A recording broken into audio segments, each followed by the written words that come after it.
이른 아침 항상 카페에서 하루를 열고 있어. 이곳에서 난 이 영상 속 세상의 조각들을 맞추고 주말에 말씀을 나눌 이야기들을 한자 다듬으며 고요한 아침을 채워가는 중이야. 오후가 되면 발걸음은 기름 냄새가 밴 호떡집으로 향해 아침엔 영상을 빚는 편집자의 손으로, 낮에는 호떡을 굽는 노동의 손으로, 주말에는 주님의 마음을 나누는 전도사의 목소리로 나의 일주일은 그렇게 세 개의 이름으로 묵묵히 흘러가고 있어. 눈이 오나 비가 오나 그렇게 세 개의 시간을 살아내다 보니 어느새 또 한 해가 지나고 다시 가슴속에 품어두었던 성지순례를 떠날 시간이 찾아온 듯해.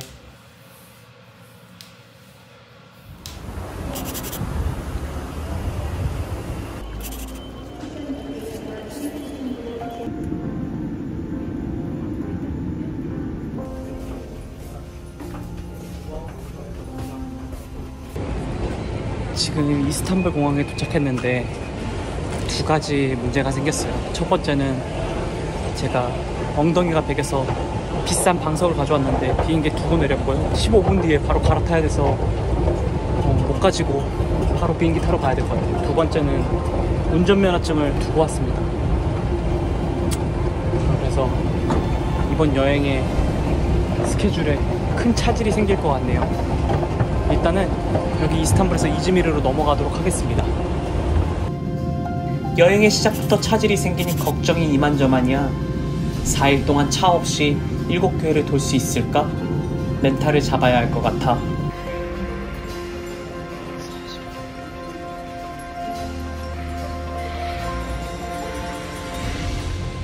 렌트카를 못 빌릴 줄 알았거든요. 그런데 제 거 운전면허증이 뒤에가 영어로도 돼 있어가지고 그걸로도 충분히 가능하다고 하네요. 그래서 계획대로 여행을 할 수 있을 것 같습니다. 참가봐요.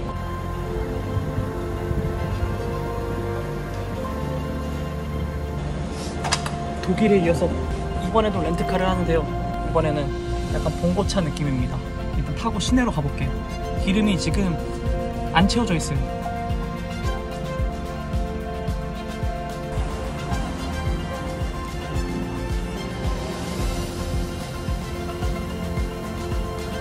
Merhaba. Tek kişilik yeriniz var mı? Tek kişilik one day.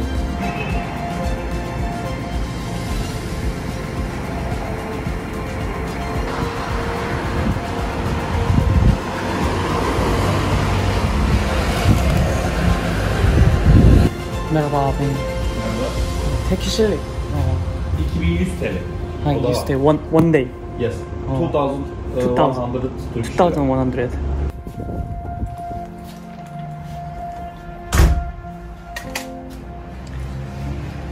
도착했습니다. 네. 드디어 도착했네요. 지금 시각은 새벽 12시 15분이고요. 인천에서 1시쯤 비행기를 탔으니까 꼬박 12시간. 여기 터키가 8시간이 시차가 더 늦거든요. 엄청나게 길게 비행기를 타고 왔네요. 일단 문제였던 렌트카도 무사히 잘 빌렸고, 그리고 숙소도 2000리라에 잘 잡았습니다. 원래는 차에서 잘까 하다가 첫날에는 그래도 조금 좋은 숙소에서 푹 자야겠더라고요. 저는 4일 동안 에베소를 시작으로 라우디게아 교회까지 핵심 지점을 압축해서 보여드리려고 합니다. 과연 이 4일 안에 소아시아 7교회를 다 돌 수 있을지 저도 잘 모르겠는데요.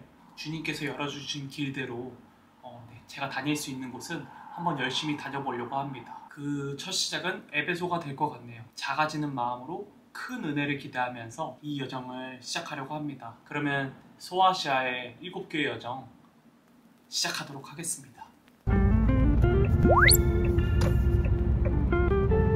다음날 나는 서머나의 도시 이즈미르를 떠나 에베소로 출발해. 난 이 서머나, 터키어로 이즈미르가 참 좋아. 가파른 언덕배기를 따라 집들이 끝도 없이 층계를 이루고 있지. 마치 도시 전체가 하나의 거대한 계단 같달까? 하늘을 향해 층층이 쌓인 집들을 보고 있으면 이 도시가 품은 시간의 겹이 그대로 느껴져. 이 역동적인 언덕 도시를 뒤로하고 나는 이제 에베소의 깊은 역사 속으로 향하고 있어. 지금 차에서 내려서 에베소에 왔는데 역시 시즌이라서 그런지 관광객이 진짜 많습니다.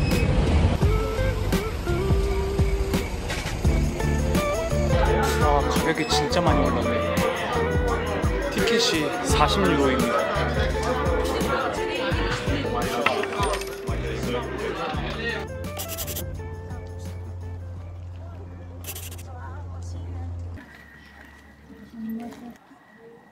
쉽지 않네요. 지금 삼각대랑 카메라 거치대 다 뺏겼습니다. 성수기라서 그런지 다 못 들고 다니게 하는 것 같아요. 저는 지금 튀르키예에서 가장 찬란한 로마 유적지 에베소에 왔습니다. 이 에베소는 동서양의 교통 요충지이자 사도 바울의 2차 전도여행, 3차 전도여행의 요충지였습니다. 사도 바울이 파송받은 시리아 안디옥이 동쪽 끝자락이라면 에베소는 서쪽 세계로 뻗어나가는 관문, 로마 제국의 중심과 맞닿아 있는 전략적인 요충지였던 셈이죠. 아라비아와 이집트, 로마의 본토 상인들까지 몰려와서 이곳에서 비단과 염료와 도자기, 식료품, 그리고 노예까지 거래되는 곳이었습니다. 이곳은 항구 도시였어요. 그래서 항구를 중심으로 한 물류업과 그리고 상업, 그리고 은행업, 창고업까지 굉장히 번성했고, 그리고 상인들의 분쟁을 다루는 법률가, 철학자, 예술가까지 모여드는 국제적인 도시였던 것이죠. 그러니 바울이 왜 이곳을 선교의 요충지로 삼았는지 이해할 수 있는 곳입니다. 에베소를 붙잡으면 단순히 한 도시가 아니라 로마 전체로 복음을 뿌리내릴 수 있는 그러한 요충지였기 때문이죠. 사도 바울이 3년 정도 머물면서 복음을 전했던 에베소에 첫 번째로 둘러볼 것은 바로 마리아 기념교회입니다. 흙길을 따라 발걸음을 옮기니 붉은 빛이 감도는 투박하고 긴 성벽 같은 폐허 마리아 기념교회가 보여 이곳은 작은 벽돌들을 촘촘히 쌓아 올린 벽들이 길게 이어져 있어. 투박하지만 사람의 손길이 느껴지는 따뜻한 질감이야. 그리고 바닥의 돌틈마다 초록색 풀들이 자라있어. 폐허라고 부르기엔 생명력이 짙어서 오히려 시간이 멈춘 것 같기도 해. 긴 올리브 나무길을 지나 마리아 기념교회 안으로 발을 들였어.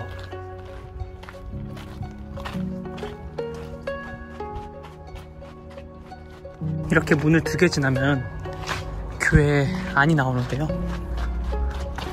이곳의 기둥은 어딘가 쓸쓸하고 따뜻한 느낌을 주는 듯해. 원래 이곳은 무세이온이라 불리던 거대한 시장이자 학문의 전당이었다지. 로마의 상업과 욕망이 흐르던 그 자리에 십자가가 세워지고 기도의 향이 피어올랐다는 사실이 새삼 신비롭게 다가와.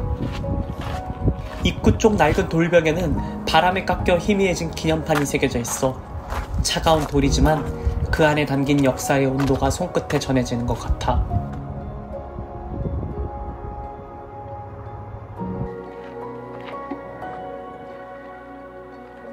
이곳은 로마 시대의 거대한 기둥 터와 교회가 그대로 남아있어요. 한 원형의 아치가 제 뒤에 남아있고요. 또 제 앞에는 바프티스트리라는 침수형 세례 풀이 남아있습니다. 이곳은 단순한 유적이 아니라 초대교회의 신앙 고백이 공식화된 현장입니다. 서기 431년 에베소 공의회, 그 유명한 회의가 이곳에서 열렸죠. 황제 테오도시우스 2세의 소집으로 약 200여 명의 주교가 이곳에 집결합니다. 알렉산드리아의 키릴로스가 이곳에서 회의를 주도했고요. 여러 가지 회의를 하게 됩니다. 그 중에 네스트리오스파는 이곳에서 마리아는 그저 예수님의 어머니에 불과하다라는 의견을 계속 내표했죠. 공회에는 이곳에서 예수님의 인성과 신성은 분리되지 않는다. 따라서 마리아를 하나님의 어머니라고 부르는 게 맞다. 마리아를 테오토코스라고 부르는 것을 확정시했습니다. 그에 따라서 신성을 부정하던 네스토리우스 학파는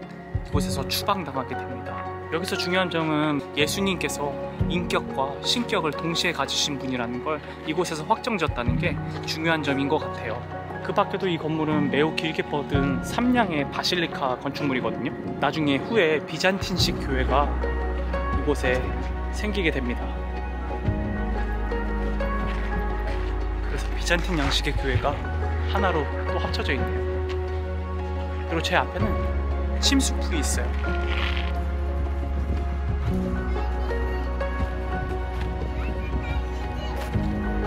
이것을 보면서 로마 시대 세례 장면을 상상해 볼 수 있는 것 같아요. 이 바실리스크 양식의 교회가 이곳에 이중적으로 있는 것을 보면은 이곳은 더블 처치라고도 불리고요. 한편으로 이곳의 또 별명은 공의의 교회입니다.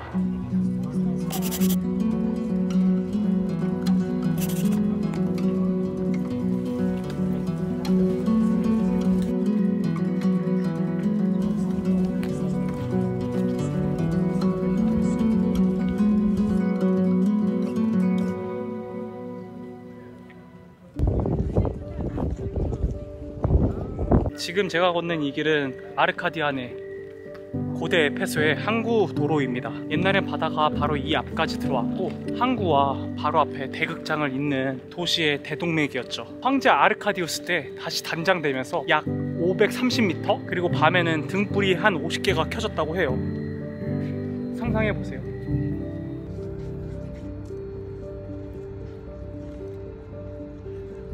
제 뒤에 보이시는 산, 피온 코레서스 산, 그리고 앞으로는 항구도시, 이곳은 배산 임수 지역이었던 거죠. 하지만 강의 퇴적작용으로 바다는 물러나면서 도시는 점점 퇴화되었던 거죠. 대극장에 들어가고 싶은데 막혀있네요. 하필이면 공사 중이라니. 대극장 앞까지 왔는데 굳게 닫힌 펜스가 가로막고 있어. 아쉬운 마음에 펜스 너머의 거대한 외벽만 하염없이 올려다봐. 그런데 이 상황 묘하게 2000년 전의 그날과 닮았어. 아데미어를 외치며 광분하던 군중 속으로 달려들어가던 바울을 제자들이 필사적으로 막아세웠잖아. 결국 그도 자신의 의지와 달리 저 문 앞에서 발걸음을 돌려야 했지. 바울에게 저 문이 막힌 건 실패였을까? 아니, 어쩌면 저 안으로 들어가지 않았기에 그는 살았고 덕분에 로마까지 복음을 들고 갈 수 있었을 거야. 때로는 열린 문보다 닫힌 문이 더 큰 은혜일 때가 있나 봐. 내가 원한다고 해서 모든 무대에 설 수 있는 건 아니니까. 사도 바울은 이곳에 머물면서 2-3년 동안 이곳에서 사역을 합니다. 아시아에는 복음이 전역으로 퍼져나갔고 고린도전서는 이곳 에베소에서, 그리고 고린도후서는 마케도니아에서 기록한 것으로 알려져 있습니다. 갈라디아서의 집필지는 아직 논쟁 중이에요. 얘기를 하다가 아고라에 들어왔네요. 성지순례의 꽃은 아고라가 아닐까 싶어. 시선을 뺏는 건 화려한 건축물들이지만 마음을 오래 붙잡는 건 이 넓은 광장이거든. 이곳은 보존 상태가 정말 놀라워. 무너진 기둥과 주춧돌들이 묵묵히 자리를 지키고 있었어야 될까? 눈을 조금만 가늘게 뜨면 2000년 전의 북적임이 생생하게 그려지는 듯해. 물건을 사고 파는 치열한 소음, 그 땀냄새 나는 생활의 한복판에서 천막을 기부며 사람을 만났을 바울의 모습까지도. 나 또한 평범히 호떡을 굽는 서민이라 그런지 치열한 삶이 묻어있는 이 시장터가 마음에 더 깊이 와닿아. 가장 거룩한 역사가 가장 평범한 시장통에서 시작되었다는 사실이 흙먼지 날리는 아고라 위에서 새삼 묵직하게 다가와. 에베소는 4번째 방문입니다. 익숙함 때문인지 이곳이 점점 작게 느껴집니다. 네.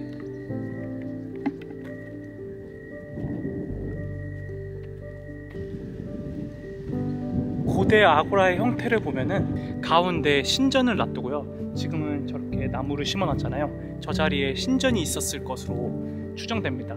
가운데를 신전을 놔두고 그 주위를 빙 둘러서 시장들이 형성되어 있던 것을 볼 수 있습니다. 그 당시 로마의 모든 시장, 아고라의 형식이 이러한 형식으로, 이러한 구조로 되어 있었다고 합니다. 아고라의 흙먼지를 뒤로하고 걷다 보면 거대한 돌문이 앞을 막아서 바로 하드리아누스 대문이야. 로마의 황제의 권위를 과시하듯 정교하게 조각된 아치와 부조들이 위압적으로 내려다보고 있어. 제국의 힘이란 참으로 견고해 보이지. 그 대문을 지나 발걸음을 옮기는 순간 시야가 확 트이며 숨이 멎는 듯한 광경이 펼쳐져. 거대한 켈수스 도서관의 파사드가 눈앞에 나타난 거야. 비록 바울이 떠난 뒤에 세워진 곳이라지만 하늘을 찌를 듯한 이 기둥들은 이 도시가 무엇을 사랑했는지 침묵 속에서 웅변하고 있는 듯해. 압도적인 아름다움, 그리고 인간의 지성의 오만 같은 것들 말이야. 바람이 스치는 이 화려한 돌틈 사이로 나는 바울의 거친 숨소리를 찾아봐. 그가 이곳에서 심장을 묻었던 시간은 결코 이렇게 우아하지 않았거든. 두란노 서원의 시간표를 떠올려 오전 11시부터 오후 4시, 지중해의 살인적 더위를 피해 도시 전체가 낮잠에 빠져드는 침묵의 시간. 켈수스의 서늘한 그늘은 귀족의 차지였겠지만 바울은 그들이 잠든 시간에 홀로 깨어 있었을 거야. 새벽부터 천막을 깁내라 거칠어진 손, 노동의 땀이 채 식기도 전에 그는 남들이 버린 그 뜨거운 한낮을 빌려 복음을 쏟아냈어. 텅 빈 강의실, 찌는 듯한 더위, 그리고 졸음 대신 진리를 택한 노동자들과 노예의 눈빛. 그 2년 3,000시간의 강로는 화려한 수사학이 아니라 땀냄새 진동하는 치열한 전투였던 거지. 하지만 그 치열함이 끝이 화려한 개선문은 아니었어. 로마의 칼날이 번뜩이고 제국의 광기가 덮쳤을 때 바울은 쓸쓸히 고백해야 했으니까. 아시아에 있는 모든 사람이 나를 버린 이 일을 내가 안 하니. 그 뜨거운 오후를 함께 견뎠던 이들마저 죽음의 공포 앞에서는 썰물처럼 빠져나갔지. 에베소는 바울에게 영광의 땅이자 뼈아픈 배신의 땅. 두란노의 열기는 식고 차가운 감옥 바닥에서 그는 철저히 혼자였어. 도서관을 등지고 다시 세상으로 내려가는 길, 나는 기이한 역설을 마주해. 당대 최고의 지성을 자랑하던 켈수스 도서관은 이제 지붕도 책도 없는 폐허가 되어 관광객의 배경으로 남았을 뿐. 하지만 버림받았다 탄식했던 늙은 사도의 편지는 살아서 내 가슴을 뛰게 하니까. 바울은 차가운 대리석이 아니라 사람의 뜨거운 마음에 영원한 서원을 세웠나봐. 발걸음마다 폐허가 된 돌틈 사이로 11시에 태양의 냄새가 나는 것만 같아.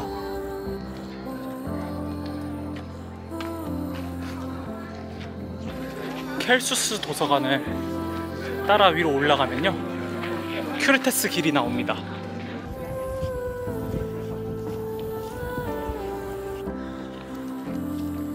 바울과 요한이 사역했을 당시의 황제는 도미티아누스 황제였는데요, 그 황제는 자기를 신으로 숭배하기를 원했거든요. 죽고 나서도 자신의 신전을 지어서 숭배하기를 원했는데 그 신전이 지금도 남아 있습니다.